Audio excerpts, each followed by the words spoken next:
All right. Well, now that we have heard from Professor George, we're going to hear from actual experts on his work. We have a great panel in store for us. Some of you may recall that the great religious scholar Will Herberg once wrote a book called Protestant Catholic Jew. That's the same principle on which we've constructed this panel. And it made it easy for me to figure out the sequence in which we would go. We are going to start with Micah Watson to my right, who earned his MA degree in Church-State Studies at Baylor University and holds MA and doctorate degrees in politics from Princeton University. If you haven't heard of Princeton University, you're going to hear a lot about it over the course of this conference. Professor Watson joined the faculty at Calvin College in the fall of 2015, became the program director for Calvin's new politics, philosophy, and economics program in 2020. He's currently the Paul B. Henry Chair in Political Science and is the co-author with Justin Buckley Dyer of C.S. Lewis on Politics and the Natural Law. And he's going to talk to us a little bit about how Making Men Moral looks 30 years on. Thanks, Ramesh, and my thanks to Robbie and Yuval, Ryan, Joel, Pete, people who put all this together. It's an honor to be here with you and to be on this panel. In the last 30 years, Robert George has authored scores of articles, written and edited several more books, established the James Madison program at Princeton, advised presidents and popes, but not the current iterations, taught students who are themselves now professors, pundits, and senators, and has played the banjo in venues well-known and obscure. Before all that, as Ryan mentioned, he was a pre-tenured assistant professor who dared to publish this book criticizing political liberalism. Now, as a Protestant, I admit I don't understand all the intricacies of the canonization process, but if Robbie is ever up for it, getting tenure at Princeton after writing this book will likely count as his first miracle. We rightly appreciate Robbie for writing this book and so much more, but we also honor him by focusing on the ideas that his work points to. One of my teachers would often say that we must rise to the level of argument rather than assume the conditions for a good argument are already there. Underneath every political argument lie assumptions about what must count to make the argument successful in the first place. Sometimes we need to clear out the ground on which we build our arguments before we can argue well with others about specific norms and policies. Making Men Moral is a clearing the ground sort of book. What sort of ground clearing is George up to? Making Men Moral challenges one prominent understanding of what justice requires for proper legislation, an understanding defended by several powerful thinkers who mostly identify with anti-perfectionist liberalism. Anti-perfectionism rejects a perfectionist approach to law, which holds that governments can legitimately pass and enforce laws and policies that promote virtue and restrict vice. The burden, then, of the book is to, one, show that the arguments marshaled by critics of government's perfectionist role fail, and two, sketch out how a perfectionist approach actually grounds liberalism's genuine achievements better than the anti-perfectionist liberals themselves. If anti-perfectionist liberals are correct that governments cannot make men moral, then arguing that we should legally restrain vices like pornography or promote certain virtues like self-reliance or chastity are quixotic. One must first establish the principle that such laws can be legitimate before moving on to particular policies. One must first clear the ground and then build the policy-specific argumentative house. So in my time, I'm going to highlight two things. First is that we can learn a good deal not only from what George argued in this book, but how he goes about the argument. And then second, that there are many salient takeaways. I want to highlight three that I think have aged particularly well in the last 30 years. So first, what can we learn from George's approach? I think there are at least three things. The first is his clarity. Just over 60 years ago, C.S. Lewis wrote this about good writing.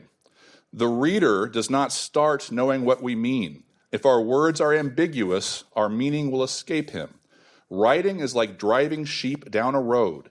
If there is any gate to the left or the right, the reader will most certainly go into it.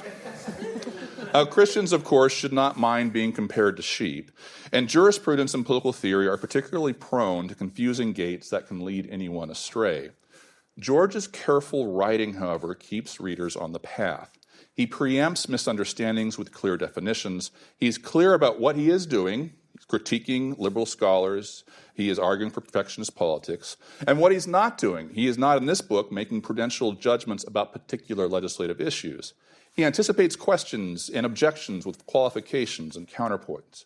He lets us know when he is interpreting what a thinker means on the one hand, and when he is charitably retrofitting or strongmanning a thinker's argument to make it as robust as possible. Few would mistake this book for beach reading, though maybe in this room that's not quite true. But those with care and persistence are in good hands with George. And if you want the opposite, you can try the legal positive Hans Kelsen for what not to do on this matter. The second virtue of George's approach is fairness. It's no secret that George is a fan of Aristotle and Aquinas, but he also follows Aristotle's teaching about his teacher. Plato is dear, but the truth is dearer still. Aristotle and Thomas are not infallible, and George acknowledges shortcomings in each luminary's thinking. As others here will point out, George also acknowledges the genuine accomplishments of liberalism, as he begins the book by admitting that the natural law tradition has been, quote, slow to appreciate the insights of liberalism when it comes to basic civil liberties, such as freedom of speech, press, assembly, and the right to privacy. Third, George has a superb knack for precisely representing his fellow scholars' arguments, distilling their various claims and evidence without diluting their strength or creating straw men. Moreover, George does not dismantle an amalgamated liberalism. Rather, he names names, devoting chapters to specific figures, citing their work in words to represent their arguments in terms they themselves would recognize. These virtues of George's approach are not ancillary but central to the arguments and theories about political morality and cultivating a virtuous citizenry. A democratic culture depends on citizens who can not only engage in reason about what matters, but engage reasonably with those with whom they disagree. By inviting readers to think clearly, acknowledge weaknesses in their own tradition and strengths in rival traditions, and representing opposing figures with clarity and charity, the medium becomes part of the message and the approach complements the substance. Now, as to takeaways, I'm going to focus on three. There are many more. The first is the idea of moral ecology. A family in 2023 may be just as committed to raising children free from the ill effects of pornography as a family living back in 1953. But the surrounding conditions today have made that task much more difficult. The moral and technological environment we live in matters a great deal. In this book, George distinguishes between social order and social cohesion. It's true that morals can change without society descending into anarchy. Yet a moral sea change can break down social cohesion, such that we can lose something very valuable even if social order is maintained. Writing in the early 90s, George's description of this loss seems now almost prophetic, as he describes a sort of drifting apart that can happen not only between friends, but within an entire society. The debates about sexual controversies in the 90s have only intensified since, as we have gone from arguing about unenforced laws penalizing intimate sexual behavior to laws and policies punishing opposition to certain sexual mores and requiring recognition and approval of the self-understanding of those who say suffer from gender dysphoria. This drifting apart, this polarization that we have sensed over the last few decades, and particularly these last few years, seems inexplicable apart from the chasm between us on these fundamental moral issues and government's role in adjudicating them. We have lost something intrinsically valuable, and George's articulation of the value of social cohesion and a moral ecology, informed by tangible moral goods, help us understand what has been lost while giving us some insight into what recovery might look like. Takeaway number 2 is George's critique of emotivism and his championing of reason. George points to the costs of rejecting the central tradition's claim that people can use their reason to identify choice-worthy ends and moral means for action. The can here is crucial. While George is more optimistic than some about how well we can reason, he is not naive about what Isaiah Berlin calls the crooked timber of humanity, or what others call the legacy of original sin. Some contemporary liberals follow Hobbes and Hume in claiming that reason is by definition instrumental, and thus all our decision-making is ultimately determined by sub-rational motives. And this has profound and devastating consequences for a healthy moral ecology and a vibrant political pluralism. If human beings do not reason about their differences, then there is no such thing as an honest mistake or people coming to different conclusions in good faith. Our differences stem only from our different desires, appetites, and identities. And thus, when someone differs from us on an important matter, it is fruitless for us to reason with them and fruitless for them to reason with us. We just need to think about our national discourse to see the bitter fruits of rejecting the possibility of reason. Rather than appealing to the reason of those with whom we disagree, far too often we work to unmask the ulterior hidden motives of our opponents. If David Richards and others are correct, there simply is nothing else but those ulterior motives. And thus we see champions and foot soldiers on both left and right flame each other's motives in a zero-sum rhetorical game rather than appeal to the better and more reasonable angels of our nature.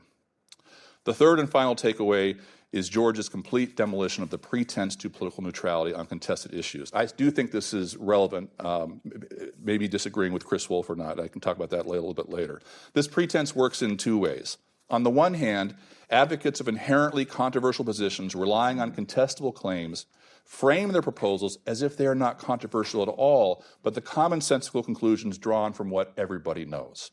Think, for example, of pro-choice advocates who claim to speak categorically for women, as if we don't find women on all sides of the abortion issue. On the other hand, pretensions to liberal neutrality lend themselves to those who rule out of bounds positions they disagree with without actually grappling with the reasons for such positions. Think here about those critics of school vouchers who worry that parents will use them to send their children to religious schools, as if public schools are any less controversial in the political philosophies and educational philosophies they depend on. But if George is correct, then there is no such thing as a neutral approach. We sometimes still hear, I still hear in the classroom, that one cannot legislate morality. But the reality is one cannot not legislate morality insofar as every policy, law, regulation, and legal restriction is based on some conception of a good to be promoted or protected, or some ill to be prevented or remediated. Seeing through these false claims about neutrality is a liberating truth for our roles as good neighbors and citizens. It does not absolve us from the challenge of thinking hard about moral principles and how to prudentially apply them for the common good, but it frees us from the canard that we somehow violate democratic principles of fairness when we advocate for government fulfilling its proper and appropriate role in promoting virtue and restraining vice. After all, in a democracy, we don't so much as impose values, we propose instead this or that policy through the democratic process, and we abide by the results. Given the success of George's ground-clearing work in making men moral, we are free to build on a common ground cleared from a false neutrality and awaiting our renewed efforts to cultivate a healthy moral ecology suitable for the flourishing of real human beings pursuing genuine human goods. All right. Thank you very much.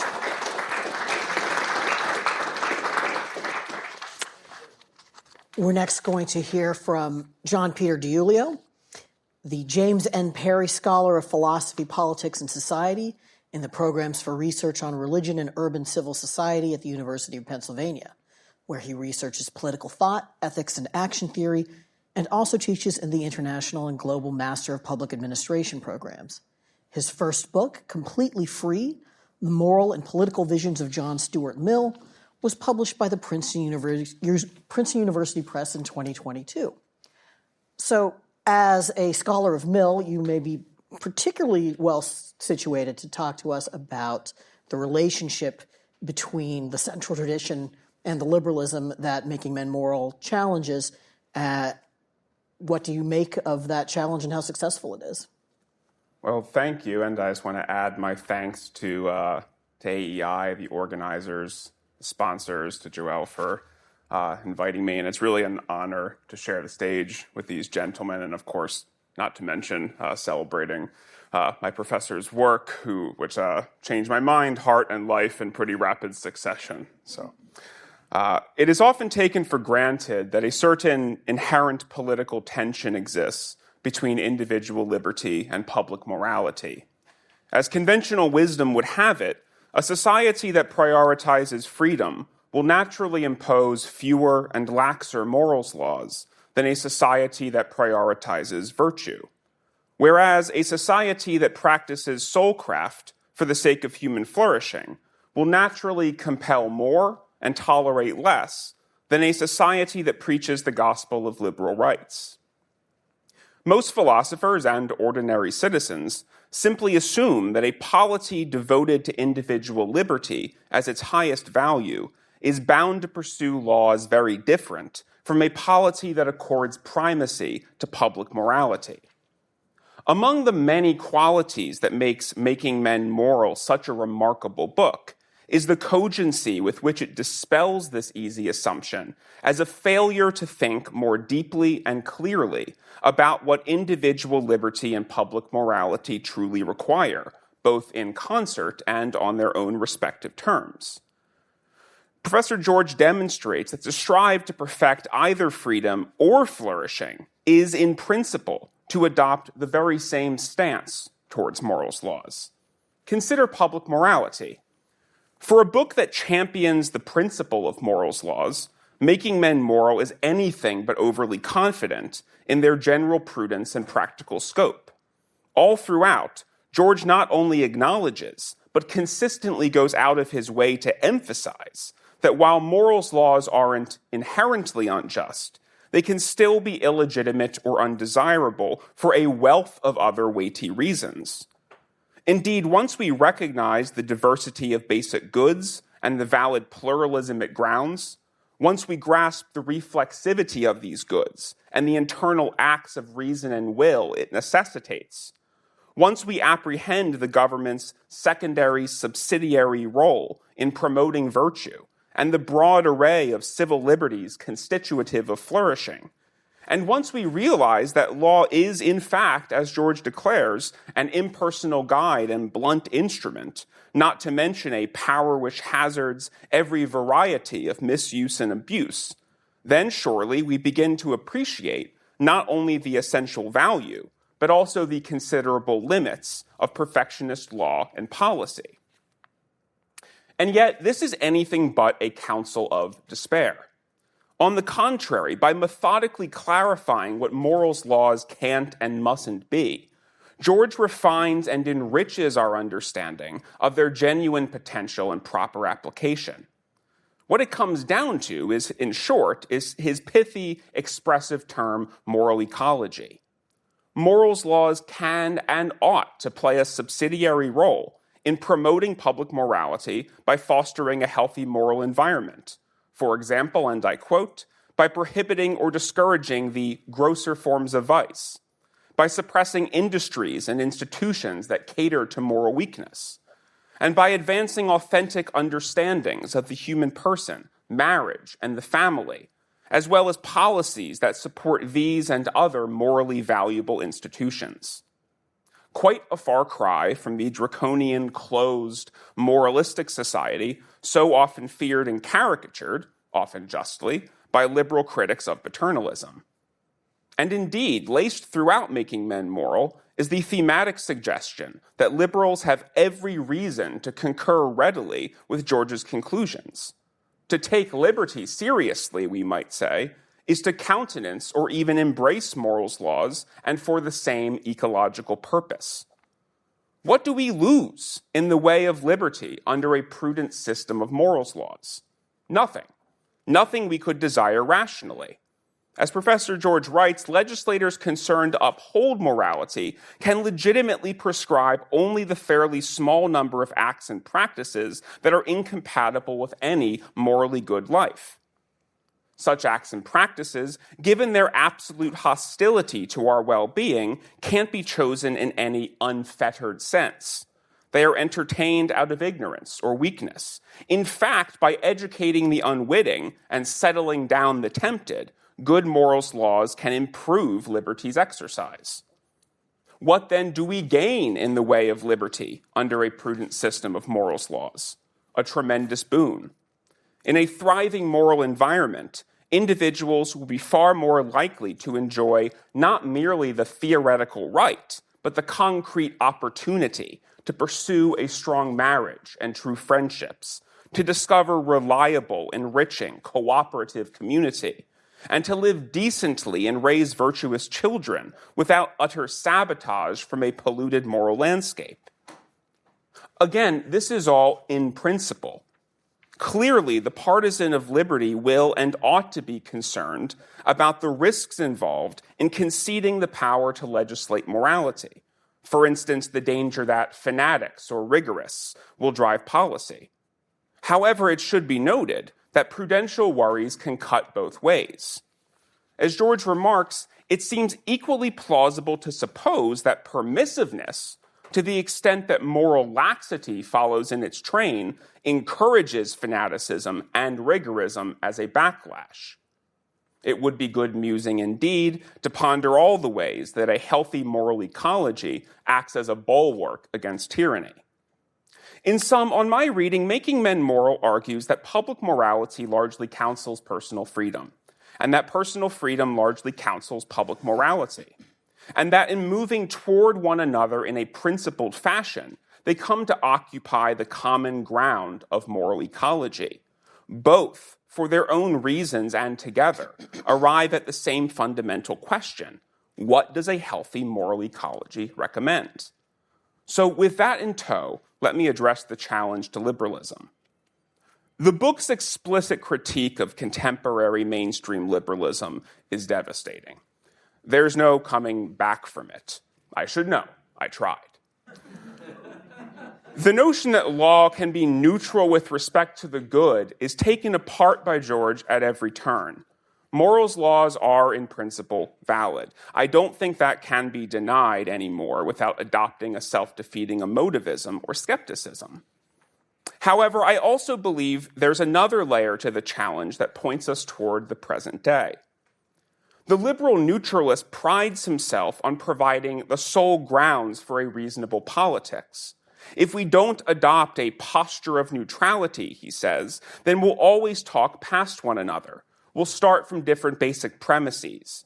Our politics will devolve into a battle royale between different controversial views of the true and the good, where reasoning is useless and power is all that accounts. We need to nip it in the bud. Neutrality is the answer. But alas, if neutrality is impossible, then what is to be done? I think Making Men Moral makes the case that we can have a reasonable and fruitful politics, not by affecting a bogus neutrality, but by finding common ground in the common good. In the first place, by focusing on and often disagreeing vigorously but intelligibly about how best to cultivate a healthy moral ecology, a concept which, as I've argued, looks to establish a grand rapprochement between the central and liberal traditions of Western thought.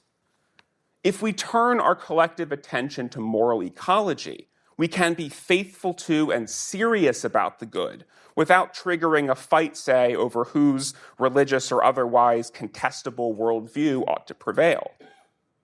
Then again, maybe not. Perhaps Making Men Moral is more precisely a floor-sweeping clarification about where the gaping chasm in our moral politics appropriately lies. To discuss moral ecology at all is to have a certain conception of what the human being is and what kind of environment allows it as a particular sort of creature or organism to thrive. Indeed, to discuss moral ecology is to have a particular anthropology of the human person. It's hard to have a productive discussion of what we need if we can't agree upon what we are. But with the 25th anniversary of the Clash of Orthodoxies just around the corner, I'll stop there. Thank you.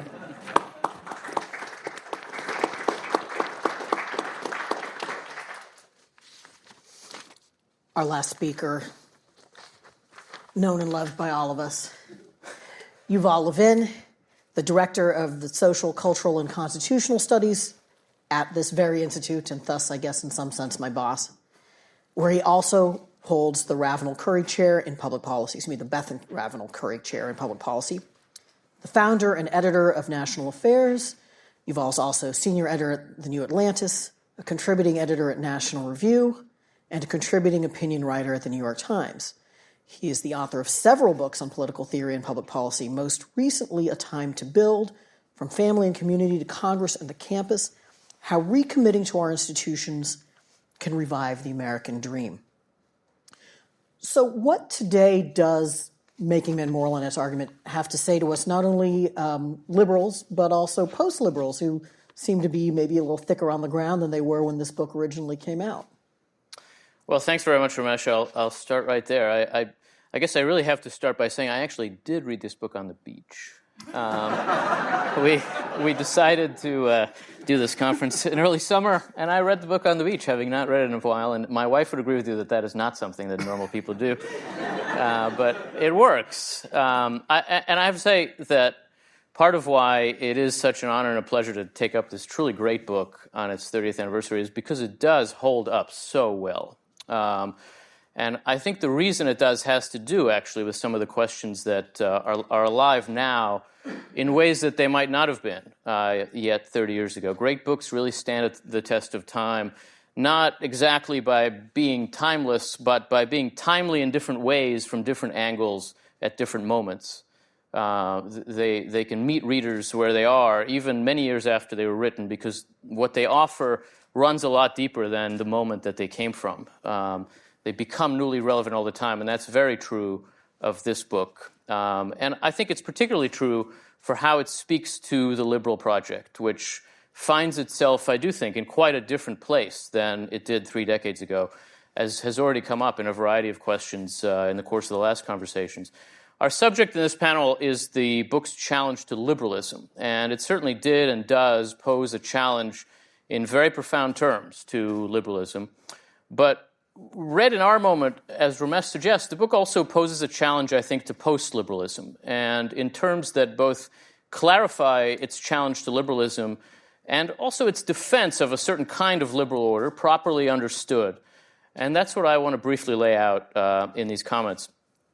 The book's challenge to liberalism, as my colleagues here have noted, is a challenge in particular to the misguided aspiration for a morally neutral political and social order, a kind of pure proceduralism that imagines that it could be possible to ground respect for others or self-restraint or social peace, even a flourishing life, in nothing but wishes and hopes that those things might happen. This is a liberalism of process without substance, of rules without principles, freedom without virtue, of human rights without some underlying anthropology, a picture of the human. It's a liberalism that I think is vulnerable to the very simplest kind of question, which is also the deepest kind of question, the question that every 3-year-old knows how to ask. Why? Why should we believe that human beings deserve respect or freedom or protection, even when affording those to them might come with costs to us? To avoid answering that question in terms of the truth about the human person, this kind of neutral liberalism invents imaginary worlds in which it insists that the answers that it wants would be required somehow. Imagine that you're the first generation of your society. Imagine that you get to design a society from scratch without knowing where you'll be in it. Imagine there's no heaven, right? It's easy if you try. It's ultimately not safe to live in a building that is constructed on imaginary foundations. That kind of edifice will crumble in the face of human willfulness. And a supposedly neutral liberalism does crumble, has crumbled, in the face of not only a desire for power or for wealth, but even of a desire for health, for liberation, for equality.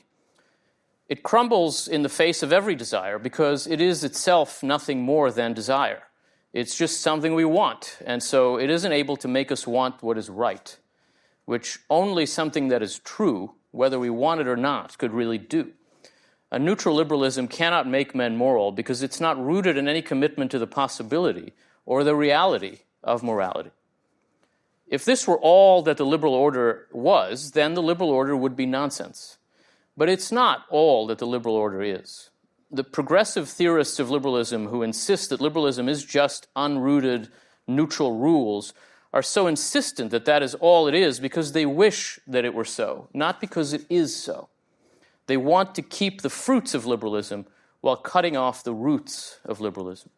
And Robbie makes short work of them. He shows that you cannot have what they want to affirm without what they want to deny.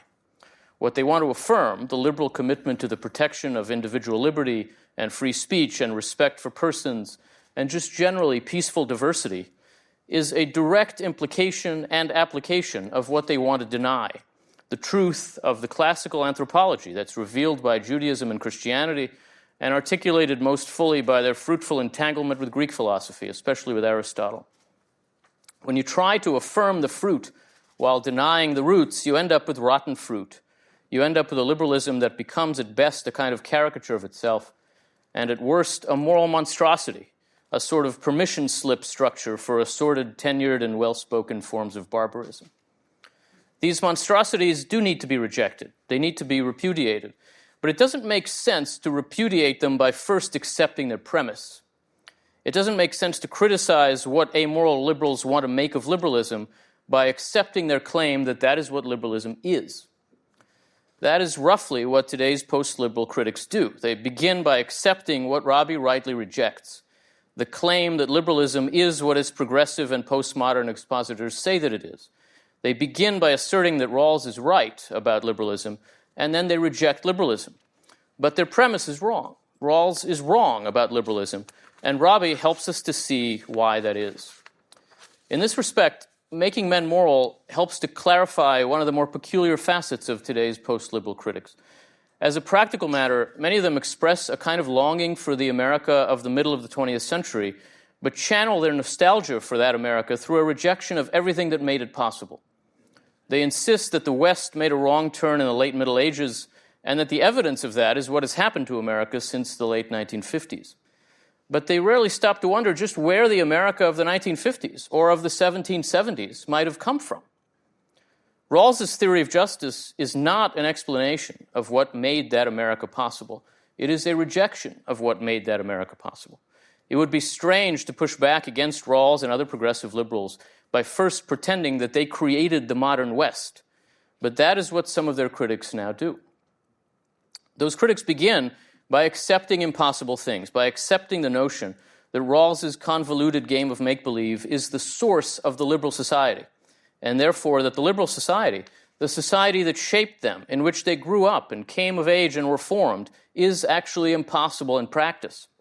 They deny reality no less than the targets of their criticism do. Although he didn't have these sorts of post-liberals explicitly in mind when he wrote Making Men Moral, Robbie's book makes short work of them too. He suggests that when we confront a theory that fails to explain reality, we should reject that theory as a bad theory, rather than accept the theory and conclude that we should therefore reject reality. He suggests that we need a better theory of the liberal society, and he offers one. He calls it, in his magisterial final chapter, a sound pluralistic perfectionism. Pluralistic perfectionism conveys, I think, the deep and ambitious purpose of his work. He means to show that some essential features of modern liberal societies are rooted in the classical tradition and are also in some ways improvements upon that tradition, improvements understood as fuller articulations of the implications of the tradition.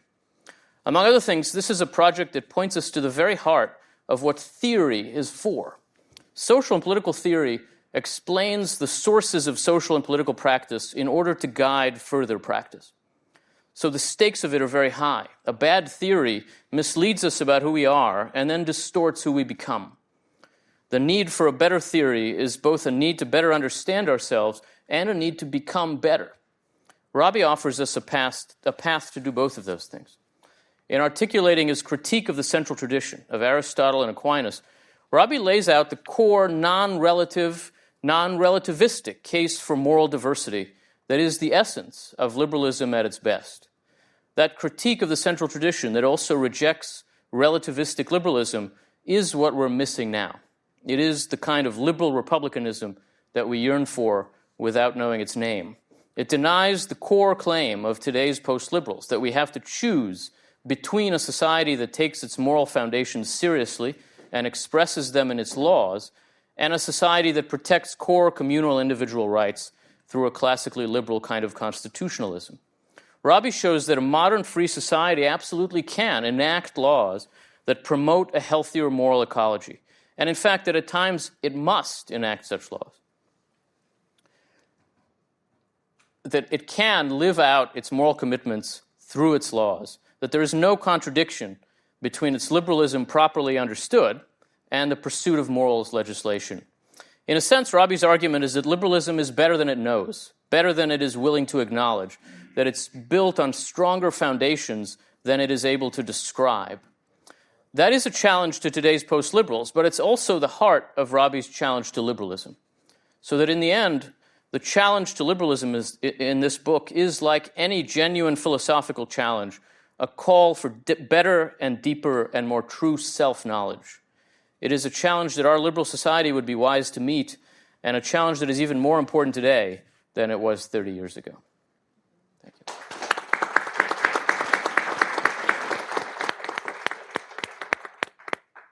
I feel like you've given us a Burkean Robbie George.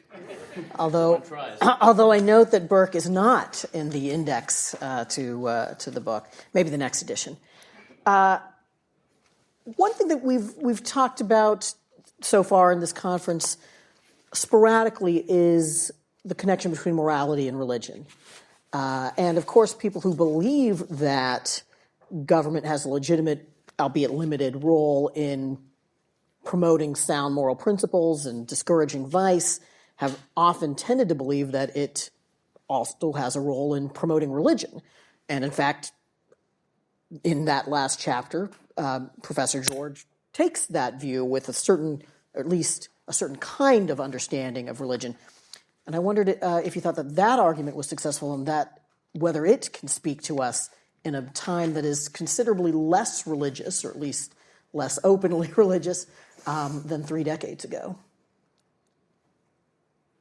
Micah, we haven't heard from you in a while, so. Yeah, well, I think when I introduce some of Robbie's ideas to my students, for whom, when they hear religion, they are thinking of the traditional, often monotheistic religions, and then some Eastern ones. And the idea that religion can be something of a basic good, that it is worth engaging with questions of ultimate reality, which includes the divine, but may not be completely dominated by discussions of the divine. That opens up a new world for them to think about when it comes to how they live out their particular faith in a pluralistic society. So I'm not surprisingly, as a George student, I am persuaded that religion is a basic good understood in that way. While at the same time, I do think there's a place for the claims of a specifically revealed divine religion, and that those can be publicly accessible reasons as well.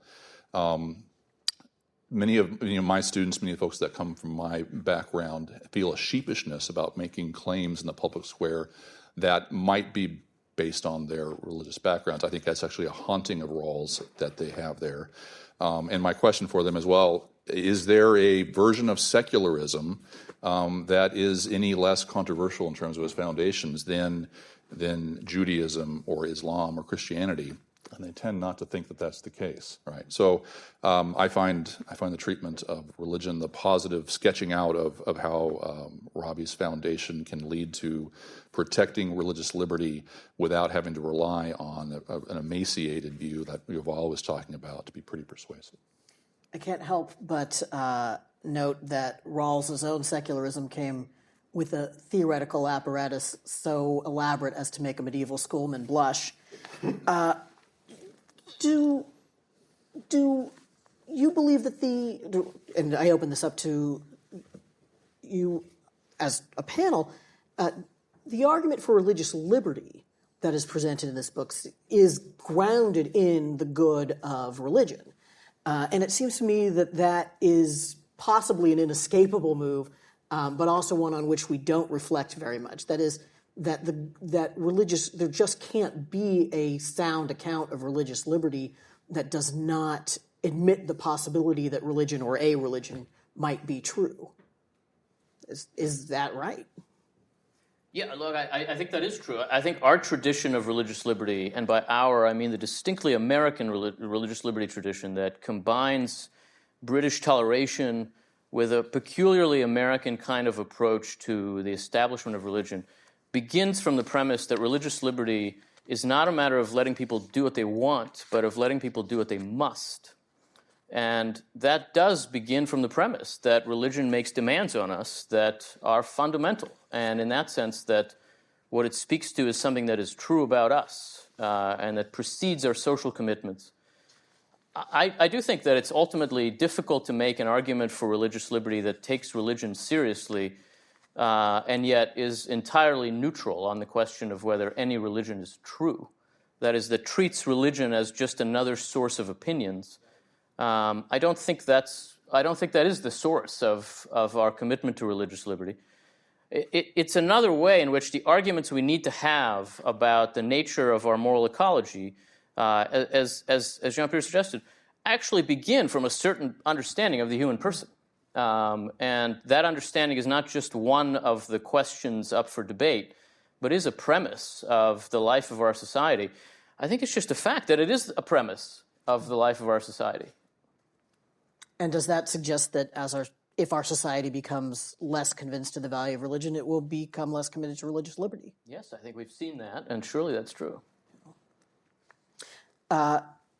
What if government does have a role in promoting morality and in maybe even promoting religion? What's left of the case for limited government? Does the case for limited government that conservatives traditionally made have to be sort of reconstructed in light of that?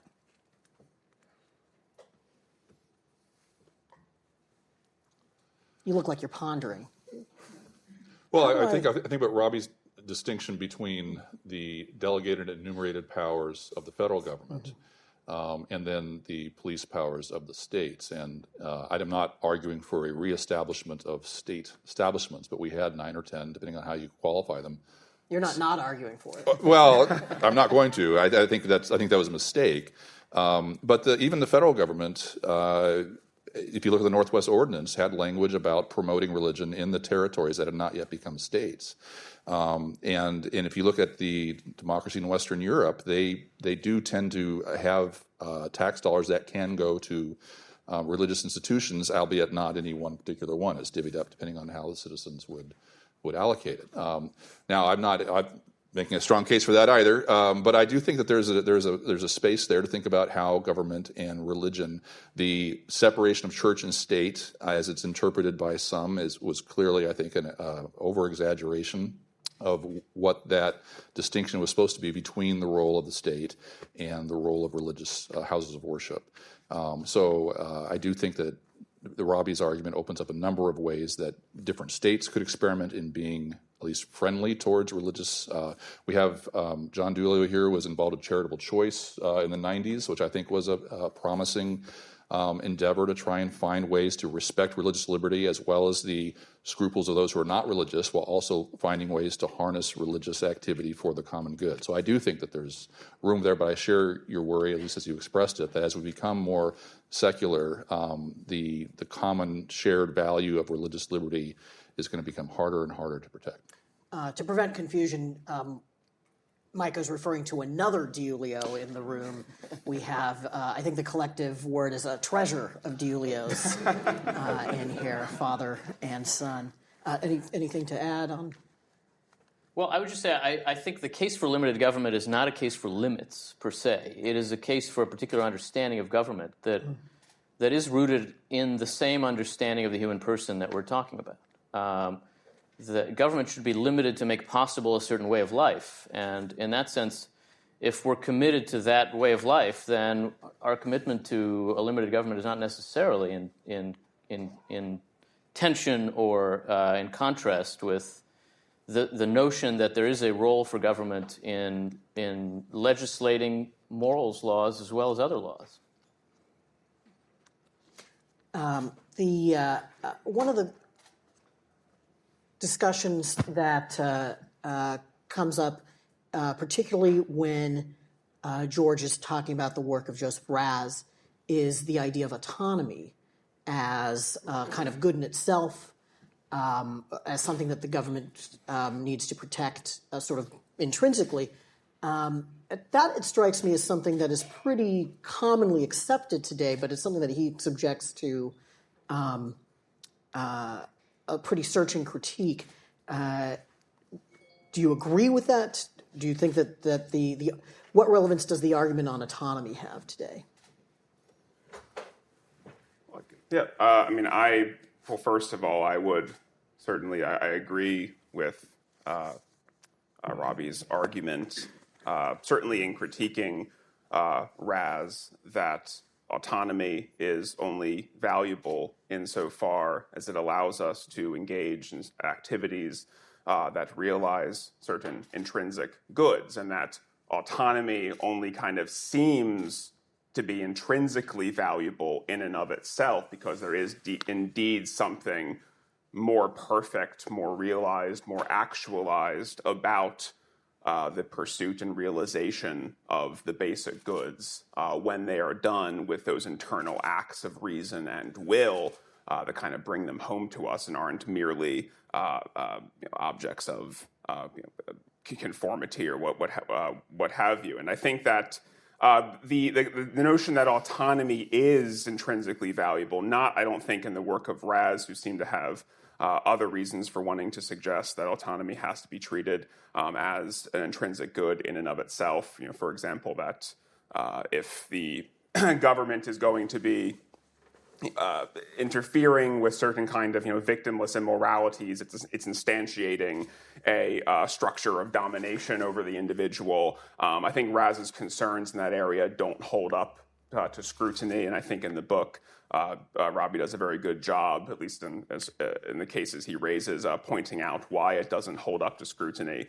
But it seems that autonomy today, being treated as an intrinsic value, seems to come down to the fact that what the good is simply whatever I, as a self-authoring, self-creating person with my own truth and my own view of the good, that can't be questioned. That the autonomy is the necessary, essential kind of vehicle and expression of that. So it becomes intrinsically good when the good becomes something that I define and determine and decide for myself, rather than something that draws me out of myself and toward it. In which case, autonomy becomes something that is constitutive of, but not intrinsic to the good.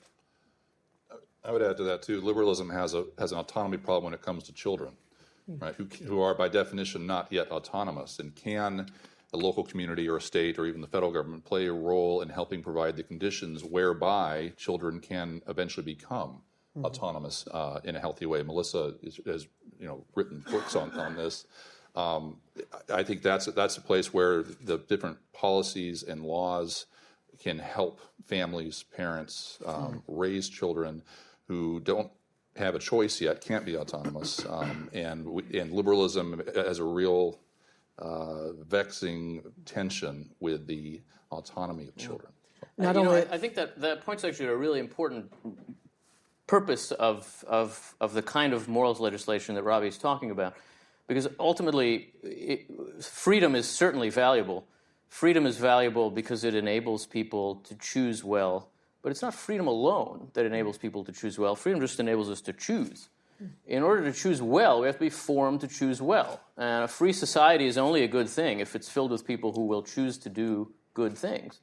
And to get from where we start to that kind of society requires a kind of formation that society has to support. I mean, I think that's, adults are better than children not because they are older, but because they are more mature, better formed to make good choices. And they can be trusted with autonomy because of the kinds of formation that society needs to support. I think that's actually part of the argument for certain kinds of morals legislation. Robbie leaves a lot of room for prudence in deciding which kind do align with society's other priorities and ideals. I think that's very important. It's not that all morals legislation is necessary or appropriate, but that there's room for it in how society thinks about its own purpose. I think is something we can see precisely by the fact that we want to be free people, and therefore we have to be formed.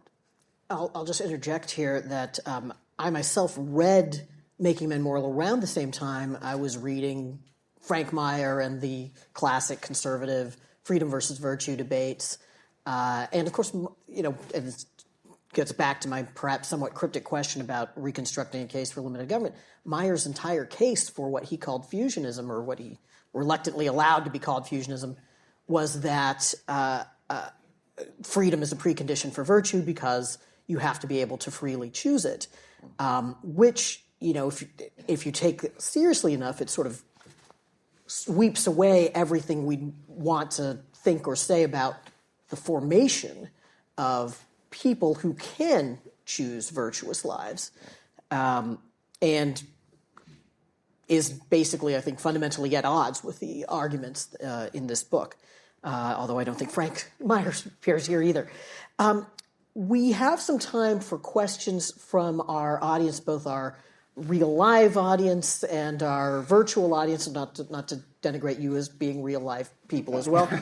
However, those of you who are submitting questions who are not in the room need to email Sophie Rizzieri, that's SOPHIE.RIZZIERI @aei.org. Please get your questions ready for us. Hopefully they'll be better than mine. And we'll start. And please wait after I've recognized you for a microphone to arrive. You've got your hand up like you're at the front of the class. I do what I can. Thank you for great presentations. I'm always thinking sort of in practical terms. What sorts of morals legislation could get traction these days in the midst of our polarized, fragmented society? And accompanying that question is this question: with this erosion of social cohesion, to use that term, what sort of morals legislation can actually halt that downward slide, if any? Thanks. I don't know that any morals legislation by itself. There's laws and there's culture and mores and religion, so I don't want to offer a monocausal solution to a multi-causal problem. I would throw out one. I think that there is, when it comes to high school and collegiate sports and women's sports in particular, there's probably some policies there that could be made about restricting those to biological sex. I think there are a lot of people who would not agree with much of anything we've talked about in this room, who have kids or daughters, who would be open to properly tailored moves in that direction. I think J.K. Rowling is no person of the right, and yet has taken a lot of flack for defending the biological reality of sex.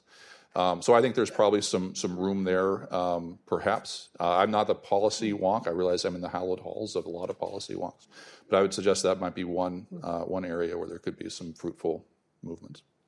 I would just note that we do have morals laws of all kinds, not just liberal morals laws. We have traditional morals laws. The restrictions on prostitution that we have, I think, cannot be reasonably defended on grounds other than the kinds of grounds that Professor George outlines in this book. I would say one more thing. To the question of what can gain traction, there's a wonderful American addendum, which is it depends on where. And our system does allow us to arrive at different answers in different places. And so I do think answers to that question would look pretty different in different parts of the country, and that's for the good. Nicole? Thank you so much for this fascinating discussion. Nicole Penn, AEI. So I'm just curious, zooming back out to theory, is there any space in Dr. George's discussion of moral ecology for doubt, or perhaps a better term would be limits, or perhaps another term would be modesty? What kind of moral weight does limits or modesty or doubt have in his framing of moral ecology? Well, if we look at the critique that he has of the central tradition, one of the critiques he has of Thomas, and this is really strange to say what Professor George writes when he's in the room here, but is Thomas's willingness to allow the state to play something of a role in keeping people in the faith, right? That religion as a basic good needs to be freely chosen. That's part of what it means to be genuinely religious. And so that it's a mistake to think that the state can have a heavy-handed role there, that there's reason there for modesty. There's also a very famous, Thomas famously quotes Augustine talking about the issue of prostitution. And in their particular case, they each said that if you were to you don't have to outlaw every vice. There are prudential reasons to not try to promote every virtue. I think blasphemy is a terrible thing. Do I want the federal government in charge of policing blasphemy? The idea is no. But they both say prostitution can't be outlawed right now without inflaming lust even more. So there's a prudential reason. Neither of them were fans of prostitution. So I think there's actually a great deal of room for cautious, modest, prudential considerations as to why you would not have a very, in different cases, depending on where you are, right, a regime that would be heavy-handed. I think it's also fair to say that in the book, the central tradition, at least in some instantiations, is treated as not having had enough doubts and having been too certain that there is one best way to live, and that is what we should all be pushed. That as he says, particularly at the end, that this is a perfectionism that is pluralistic and variegated. And that's the critique of Aristotle, that Aristotle said the best way of living is for all of us to be philosophers, and that actually Robbie's and his cohorts' approach is there are variegated goods, many different incommensurable ways to live a healthy, flourishing life. So I think there's a lot of room there. No. Well, could you identify yourself? So I promise not to do this too often. But this is such an important question, and there's an aspect of my thought that's really critical to it, and this is the opportunity to bring it out. And that is, you've just put your finger on the reasons for my notorious free speech fundamentalism. By that I mean the idea that no idea as an idea can be banned. So you might ban prostitution, you might ban drug abuse, you might ban animal cruelty, but you can't.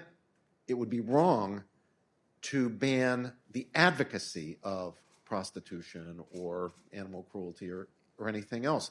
So again, quite notoriously, when a large number of disability rights demonstrators descended on my university, Princeton University, a few years ago to demand the firing of Peter Singer, my utilitarian pro-infanticide colleague, from whom I could not be more distant on life issues.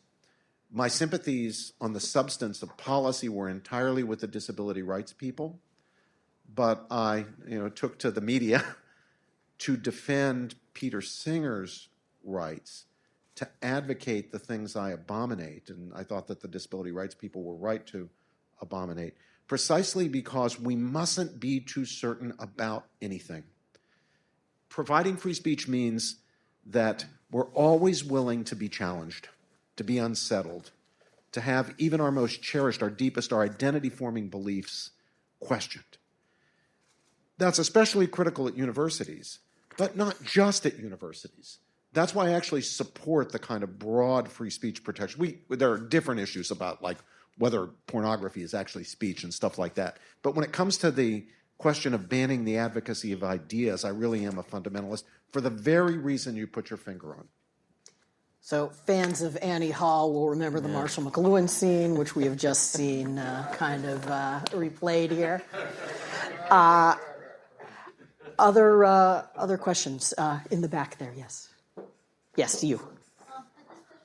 For Professor DiIulio, that one thing that Robert George probably didn't anticipate is how much worse many sins, or let's call them that, or vices are these days. For example, John Stuart Mill did not live in a society with methamphetamine. And he talks about, Professor George addresses the fact that Mill talks about the harm, that it's harmless to the person, but it's not harmless to the person anymore. It's destroying our parks, it's destroying our quality of life, it's everywhere. So is Professor George's critique of Mill dated, or is it, what would you say about that?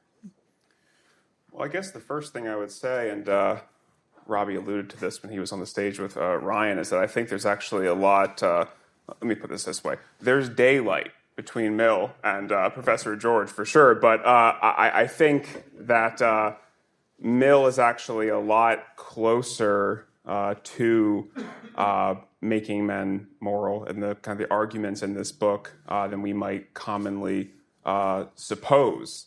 And that we can get at that in a lot of different ways. For example, you can kind of map Mill scholars on a continuum of to what extent did Mill kind of just qualify or flat out reject Bentham, and I think he's much closer to the side of flat out rejecting. And but I do think, certainly that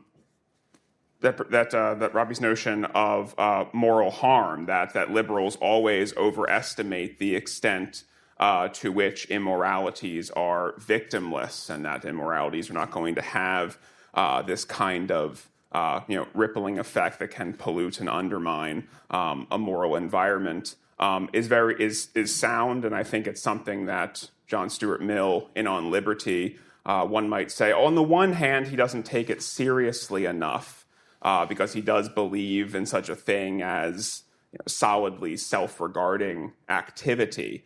On the other hand, Mill might come back and say, well, there are kind of absolute prudential limits on even on interfering with activity that these immoralities that can have these kind of causal ripple effects, insofar as the power to interfere in those instances is, I think Mill would think, inherently unlimited. So I think that where Mill would defend himself is on those prudential grounds, and that is a debate, I think, that is very much within the four kind of walls of this book. Joel?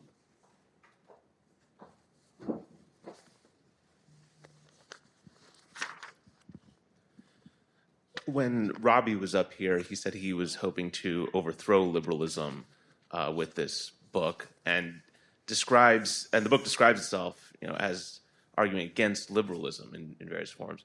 Yuval, in your comments, though, you seem to want to say, what he's really doing, even if not the way he would describe it, is rescuing liberalism by providing a sounder foundation for it.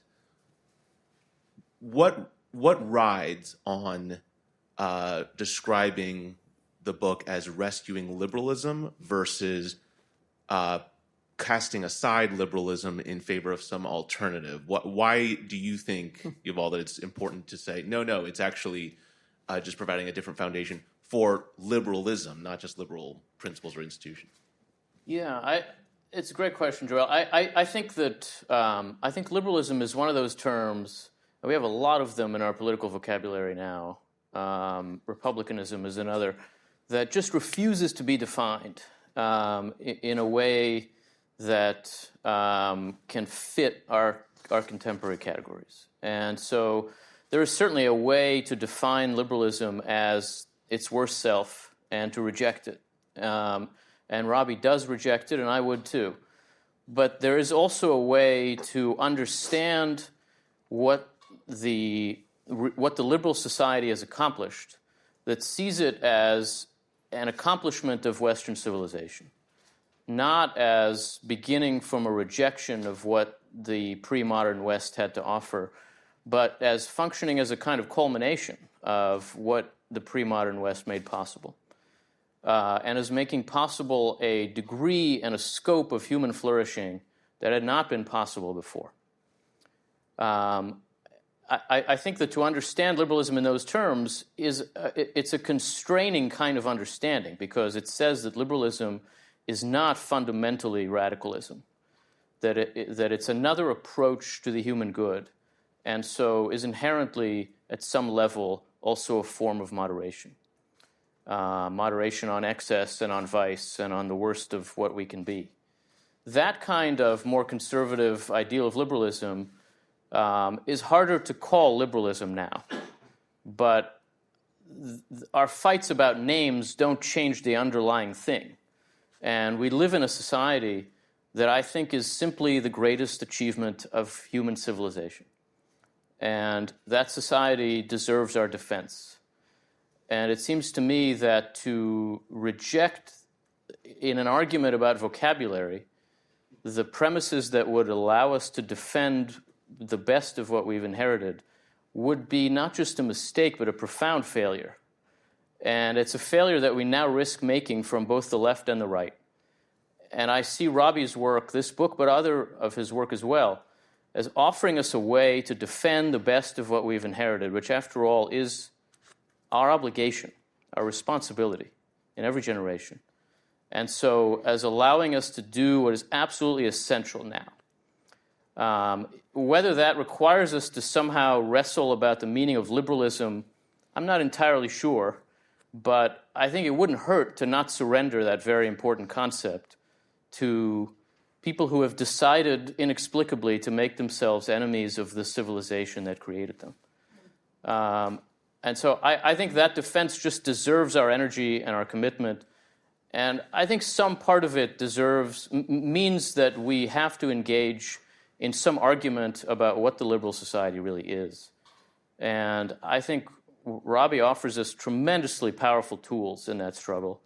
And so I reach for those. Hadley. It's coming. Just a reflection on Robbie's remarks a while ago. Robbie, in the book, was with me on the decision years ago about Nazis parading through a community in Skokie containing survivors of the Holocaust. Well, we both were quite willing to seek the publication of Mein Kampf, right? When we did that, when the argument came in over Skokie, Dave Hamlin of the ACLU said, we must be free to hear the Nazis because we must be free to choose the Nazis in a free election. It's the old sense of democracy is all process and no substance. You're free to choose anything through this regime, slavery or genocide, as long as you do it in a democratic way with a vote of majority.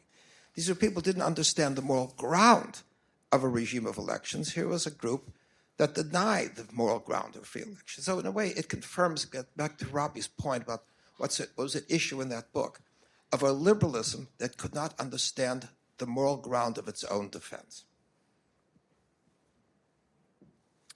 Anybody want to have a comment? Everybody's nodding along, but Yes. all right. Yes. Consensus has been reached. Yes. We're just going to. I'm only calling on AEI scholars from now on. I'm Ben Story. I'm at AEI. I wanted to ask this panel to reflect on Chris Wolf's excellent question from the last panel, which is, I'm old enough to remember at least a little bit when John Rawls and his anti-foundationalist liberalism bestrode the intellectual landscape like a colossus, and everyone felt compelled, maybe everyone except Robbie, to somehow talk in terms that could justify itself in those ways. That seems, I think Chris Wolf was right, completely gone. And the strange thing seems to me to be that I can't identify a successor ideology. In other words, there doesn't seem to be anything that commands common assent as Rawlsianism once did. So I guess a two-part question. One, do you see something that I don't see that is commanding common assent like Rawls once did? Or two, if not, well, what does that mean? That we just seem to not have anything like that is so dominant on the intellectual landscape? You know, I think that I was really struck by the question in the first session too, and our first instinct is to just sort of say, well, yeah, the left now is really unpleasant. But I think the question is much more profound than that, and it really forces us to think about the nature of this moment. I would say that, in a way, what's different is that people don't feel like they have to explain themselves anymore. Mm-hmm. And that's not just on the left. I think it's partly a function of the ways in which we now live in these isolated kind of echo chambers. And, John Rawls, for all his faults, came from a place that allowed him to realize that many people did not think the way that he did. And he took those people seriously. It's harder for us now to take people seriously who don't think the way we do, because we just are less likely to come from a place where it's obvious in daily life that those people are serious people, which they are. And so I think part of it is that the notion that you have to explain yourself and give reasons is just not as self-evident. And so we all have a habit of just saying the ends of sentences and assuming that the beginnings were said at some point, so we all agree about them.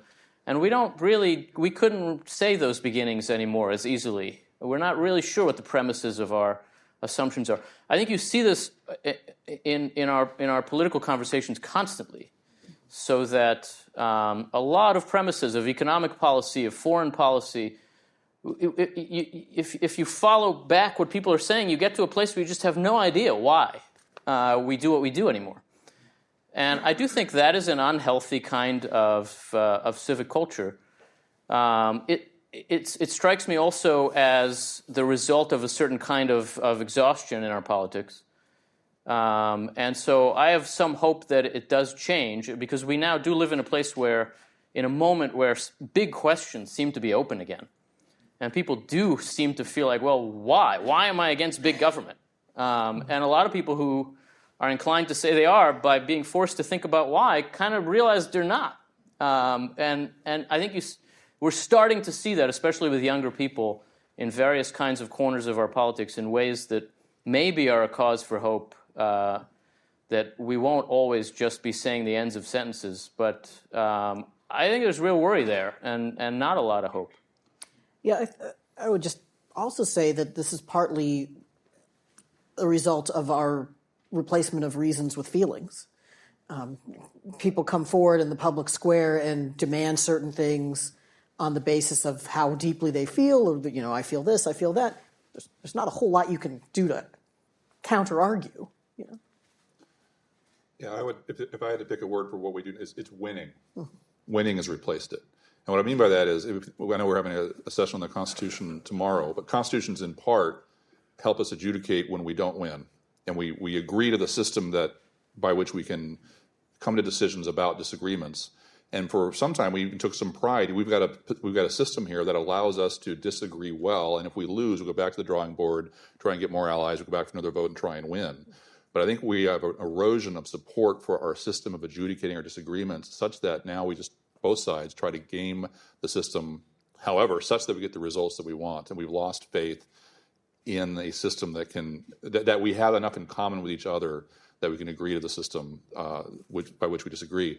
We can persuade, or that we can persuade, that we can use reason. The first Federalist paper, Hamilton writes, I'm not going to get it exactly right, but it seems that we are the people who've been given the choice to build a government based on reflection of choice, and not just be bantered by the winds of chance and determinism. And I butchered it. I apologize. I know there's people who have it memorized. And I think that wasn't just for that generation. It's every generation of Americans, given we are a creedal nation, not one based on race, blood, or religion. And we are poorly equipped to do that now because of how many times students say, I feel this, right? Which is an indicator of that a little bit. So I think it's win, and we no longer know how to lose well and go back to the drawing board. We're going to get another round here from... Yes, Christopher.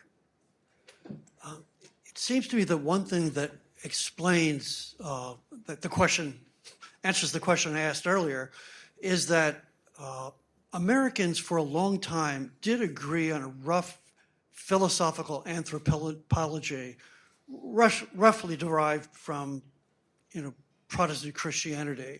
This probably lasted until a bit after World War II. Intellectuals had departed from that a long time earlier, but intellectuals had limited influence until modern media and the modern university. And what happened, I think, is that it took a generation or two. It took from maybe the 50s to, the 90s or so, or at the turn of the century, for that philosophical anthropology to be really thoroughly hollowed out and replaced by what became more and more dominant after the 1960s. There was just a sea change in the kinds of questions that dominated politics. Before up until the 1960s, it was things like, especially business versus labor, and kind of division of the economic pie and economic opportunity for people. The kinds of things you can compromise on reasonably well. But beginning with the 1960s, it was questions of a much deeper philosophical anthropology. Sexuality, for example, being one of the most obvious examples. Abortion, the meaning of human life, and then ultimately, questions about feminism, about homosexuality, about transgenderism. And it seems to me that that helps to explain why there was this movement. There was no longer any agreement on philosophical anthropology. And so you end up with people talking by each other, having a great deal of difficulty talking to each other because of the depth of differences about those questions. And I just hope that Yuval's optimistic side is right, that in a situation like that, it may be that young people now are confronting those questions in a way that they haven't been for a while, and that might hold some hope for moving beyond the stalemate, the fact that nowadays it's primarily people yelling at each other, authenticity being the dominant, kind of virtue, replacing reason as the key. I mean, even in liberalism, for a long time, reason had a really special status, right? I mean, that's what liberalism was all about at one time. And yet now, we can't tell a man from a woman. I mean, it's just a very strange world we live in. So, my commentary for what it's worth. I guess I'm inclined to resist a little bit the form of argument that says that the end of the 1950s are kind of the hinge of history. And so I'm not sure that Americans before that time walked around all agreeing about a philosophical anthropology. I think that the kinds of issues that rise and fall in American politics trace a more complicated picture than that. I mean, there were very profound debates about the nature of the human person in the America of the pre-Civil War 19th century. And there was a broken politics in that America, too, much more broken than ours is. And so I think that there are, without suggesting a determinism to it, I think there are cycles to this sort of thing. And I think that ultimately human beings do look for something more serious when they're confronted with the kind of thin gruel that our politics throws up to us now. And so my hope is rooted in how bad things are. I'm a conservative. Fourth century BCI? Yeah. I mean, read the book of Jeremiah and you just won't be surprised by much about today. Yeah. Back there. Hi, my name is Aviva Lund, and I'm representing Dr. Kevin Majors from Optimal Work. I wonder if neuroscience could provide hope to having common ground in the discussion of what is morally good. We have found already in our work that people listen to how we should live because of neuroscience, and neuroscience supports Aristotelian virtue ethics. And in our work, we use a combination of neuroscience and Aristotelian virtue ethics to help humans flourish in work and beyond. So my question to you is, what role do you think neuroscience, that is neurobiology, neuropsychology, the phenomenology of human experience and human flourishing, what role can that play in inspiring common ground in moral discussion? John Peter, that one seems like right up your alley. Well, when you talk about the kind of the phenomenology of experience, I mean, on the issue of neuroscience and neurobiology, it sparks to my mind all kinds of questions about philosophy of mind and whatnot, and what are we, the relationship between mind and brain, and to what extent a better understanding of the brain and its functions and how it relates to the rest of our bodily structures, to what extent that informs or sits parallel to or has less to do with what we are as embodied souls or minds. So that's obviously a very interesting question, but to kind of to hang on the hook for a second of the kind of the phenomenology of experience, I certainly think that there is kind of a rich philosophical tradition in morality and ethics that takes sentiment seriously. It takes the experience of other people's actions seriously, looking back to, say, the 18th century with Adam Smith and David Hume, sentimentalists who regarded morality as being fundamentally rooted in kind of an impartial distillation of our kind of sentimental reactions to the actions and activity of others. And this is kind of fresh in my mind to some extent because I read this into, and use his name again, John Stuart Mill in the 19th century, who I think takes this up to a large extent, and where his utilitarianism actually lies. And I mean, so I think that do I think that moral sentimentalism and kind of trying to impartially distill moral sentiments can tell us a lot, in fact, kind of de facto, about a particular community's moral standards, reactions, interests, beliefs? Sure, yes. Do I think that as as a matter of trying to understand what morality really is and truly prescribes and proscribes, to what extent does it?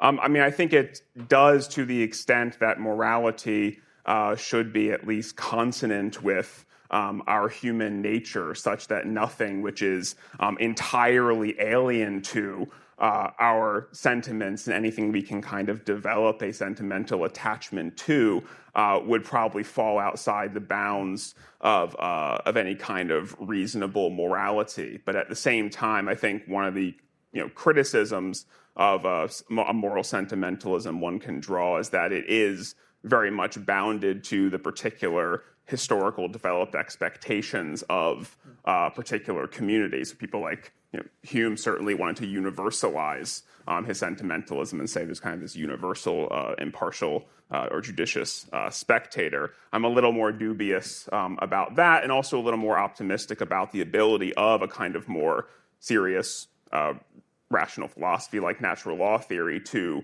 criticize and tutor our sentiments and change them.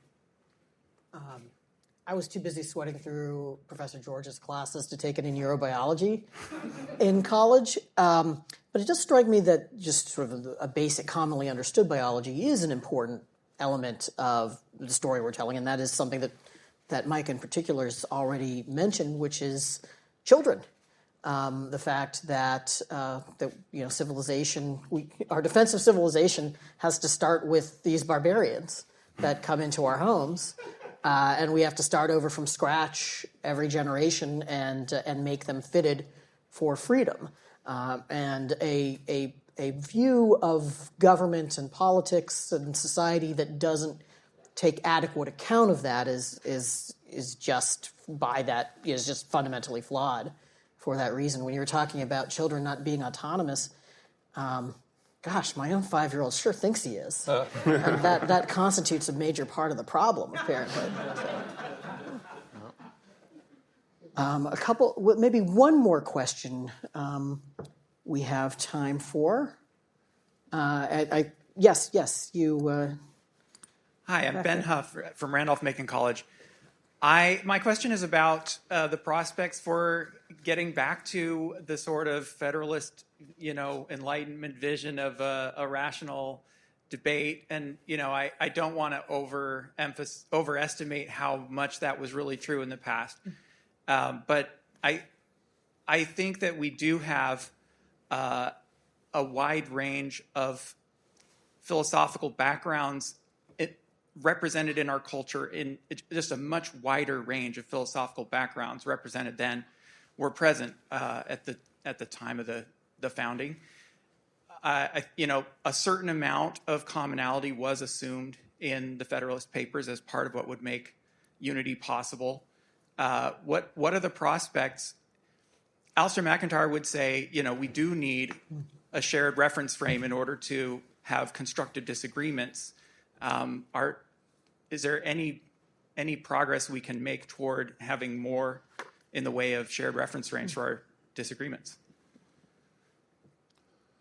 Well, I'll echo what you've all said. In some ways, that things have gotten bad can give one hope. I've already butchered Alexander Hamilton, so I'll butcher Horace, who has a line that's something to the effect of, you can chase nature out with a pitchfork, but she always comes back. And while there is, and we're going to get into another election season, and negativity will be effective, and the political scientists will tell us that, but I do think that there's a hunger for seeing this done well. And you can look at Robbie and Cornell's tours, and on campuses where you have audiences that aren't going to agree with either of them on everything, and yet there's a hunger for that. And there are a number of organizations that are active. Braver Angels is one of them. There's some others. So in one respect, if I look at the data, I have no reason for strong hope. But as a religious person, as a Christian, I don't think that the success or failure of a cultural renewal is based purely on human things. So I'm hopeful that if we do the work, if we do the prep, we put in the effort, we reach out to those with whom we disagree, we treat them with respect even when not treated respectfully ourselves, that there will be a hunger for that amidst people who are going to tire of the negativity and the toxicity that characterizes so much of our discourse. I would only add that I don't think we should overestimate the philosophical depth of our differences in this moment. Our differences still are fundamentally a difference between a kind of liberal who looks at political questions in terms of order and disorder, and a kind of liberal who looks at political questions in terms of oppressor and oppressed. And that difference absolutely existed among the founding generation. I think the Declaration of Independence was written by people who were on opposite sides of that exact division, and that they nonetheless believed that there could be a framework through which they would not only live together, but build a political community together. And that ultimately the Constitution provided them with exactly a way to do that, and a way to live as a unified society that understood unity not as a way of thinking alike, but of acting together.